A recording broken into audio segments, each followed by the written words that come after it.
Hi. So it's happened again. It is like right at the deadline for a postdoc application that I need to submit, and I'm nowhere near finished. So today we are doing another writing vlog, but instead of walking you through my writing process, how I structure it and things like that, like I've done in my past vlogs, what we're doing instead today is talking about grad school and motivation.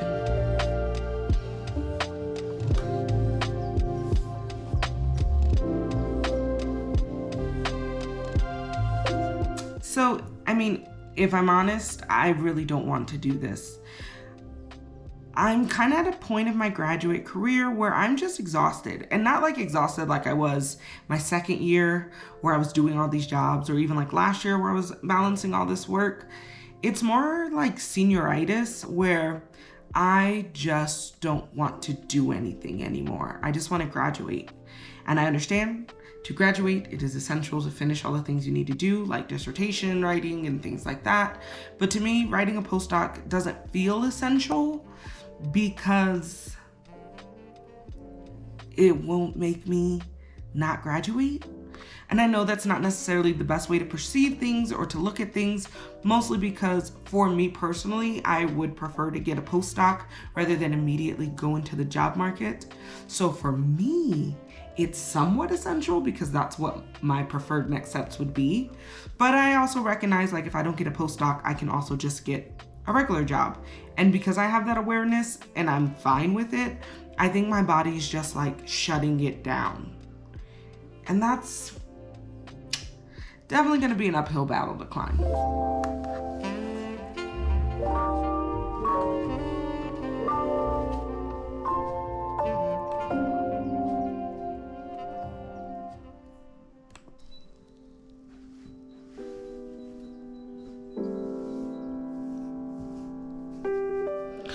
Okay, so the first thing I'm gonna do is actually go back to my research narrative. I emailed my mentor at this institution for feedback, and then they sent me to another person. So I have a little bit of feedback that I can use to integrate into my research narrative, and then I will upload that to the system. Then after that, I'm going to try to look at old bibliographies and kind of mix and match them so I can get a bibliography out the way, because that's just the easiest, like lowest hanging fruit possible. Half of the time, you don't even have to read the entire thing and to put it on your bibliography. The purpose of a bibliography is just to say, these are the scholars I plan to work with or write alongside in this research project. So it's important to make sure when you're doing your bibliography, you're being thoughtful, but it doesn't mean you actually had to have read everything on your bibliography. Then from there, I will be piecing together all the other small little parts like CV, timelines, and things like that to upload it into the system. This application really isn't asking for a lot of stuff. It's just that I haven't done any of it. So that's what I'll be doing kind of literally throughout today.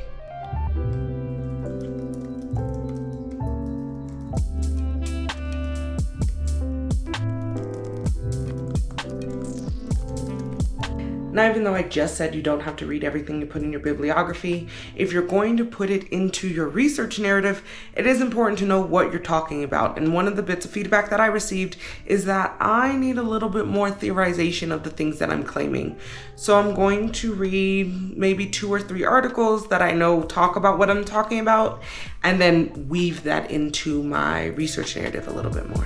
Focusing on Black life in the low country of South Carolina, in the Sea Islands off the coast of Georgia and southern Louisiana, in New Orleans, as well as in other sites in the United States and cities in the United Kingdom. I would fly to events at the Studio Museum. I remember Michelle Wallace's talk on her book Black Macho and the Myth of the Superwoman. There must have been 500 people there, folks standing in the rafters. Debates went on for weeks after. You want to know something funny that I just realized I was doing? So a notification came onto my phone and I clicked it, and it's my Read With Me YouTube video, but like right now I'm on the break and that's why I'm checking in. And not only am I doing the Read With Me video in the background because it has ambient music and it's chill, but I am actively reading. So I just thought like it was cool that I was doing the thing that I want everybody to be able to do the thing with my YouTube video. I don't know. I just thought it was kind of cool that I subconsciously did that thing because of a notification. But with that said, it's going well. It's all going well. I went through and updated some of my conversations about archives, because if you're going to go to an institution, you want to explain why this institution matters. So I talked a little bit about archives, talked a little bit about the artwork that they have, and then also what staff or faculty, I don't know, like professionals they have there that I can work with. Now I'm trying to build out my theoretical framework, and I am just reading a few articles about some of the ideas that I'm discussing. And I know I said that already, but I will say I haven't read in a really, really long time.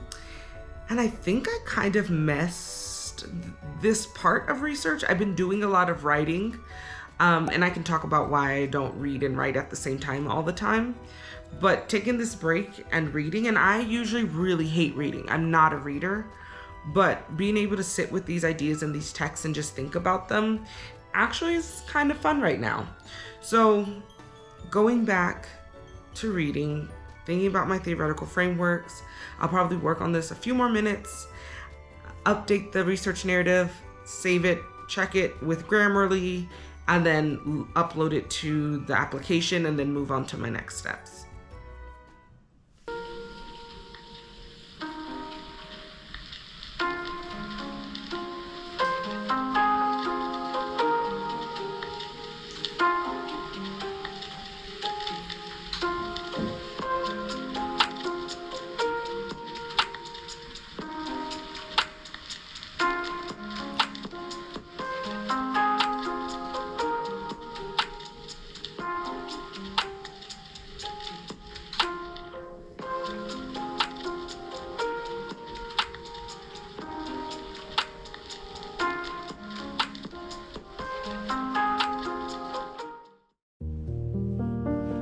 In her essay, she works to contend with problems of citation, critical analysis, and images of Black people that are being mobile. Images of Black people. Okay, so back on the conversation about motivation. The thing is, I've known about this postdoc application for months now. And I was actually being pretty productive a few months back when I first was able to start bending my knee and all this other, progress was happening with my healing process. For those who don't know about my healing process, you should watch this video. But I started to lose steam. I think there's just, things comes in ebbs and flows and waves. And I think a lot of the conversation about being motivated as a graduate student is about pushing through, or like finding sneaky ways to help yourself get back on it and to make yourself right. And in some cases, this is true, but it's not necessarily reflective of my experiences. And that's because I have learned through the process of being a graduate student, through the process of being overworked, experiencing burnout, that a lot of the times what we are experiencing isn't demotivation, it's exhaustion. What we are experiencing isn't a lack of focus, but instead our body's response to burnout, or our body's response to our needs not being met. And so when I had that realization, it was actually close, like the lockdowns during the pandemic. I made a personal pact with myself that I would never put myself in a situation like that again.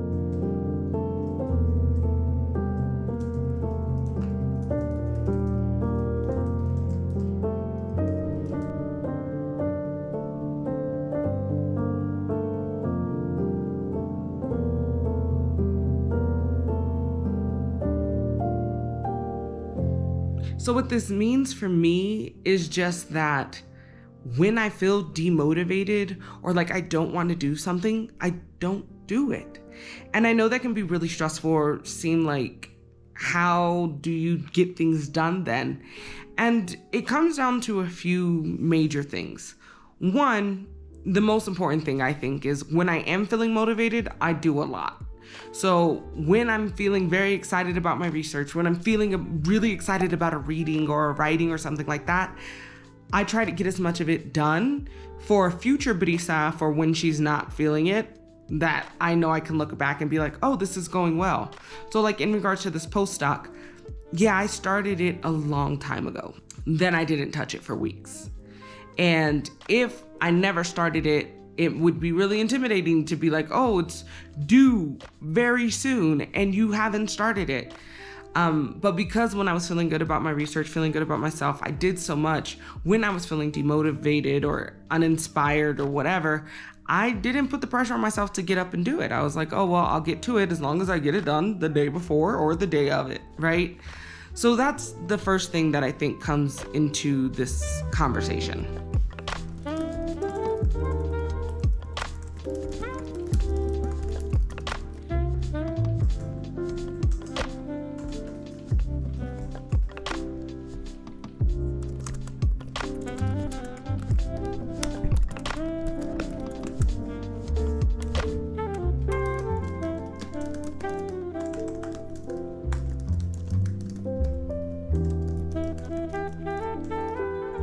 The next thing that I think is really important about the whole being motivated or being successful and not doing work when you don't feel like it is that, again, if I'm acknowledging that I'm generally a motivated person and now I'm feeling demotivated, I try to figure out what are the needs that I have that are not being met that are making me not want to do this work. So in a lot of cases as a graduate student, you may just be overworked and exhausted. I worked 4 jobs before coming abroad to do my research, and I did almost no dissertation work at all because I just couldn't. But now I'm here in Mexico living life. I don't really have a lot of responsibilities. I'm self-funded. I've won a little bit of money, so I don't work, and yet I'm still feeling the sensation of being demotivated, feeling like I don't want to do it. I recognize, oh, what are those things that are impacting me that may make me feel that way? 1, my knee injury, of course. So being hurt made me not want to work. But also 2, recognizing that I was, dealing with the fact that my research project, my dissertation looks completely different now. And so I was processing, I was coping with, I was dealing with the fact that what I thought my research year was going to look like looks completely different. So in addition to the healing physical part of it all, I was doing emotional work, and that impacted my desire or my ability to be motivated. And so for you, what that might look like is thinking, am I being overworked? Am I dealing with emotional trauma? The list can go on, but it's really spending time with yourself to ask, am I okay? And how can I help myself become okay? Okay, so now that I'm off my soapbox, my computer's about to die, so I'm going to plug it up. Then I'm gonna head to the kitchen and get something to eat, and then we'll get back to finishing up this postdoc.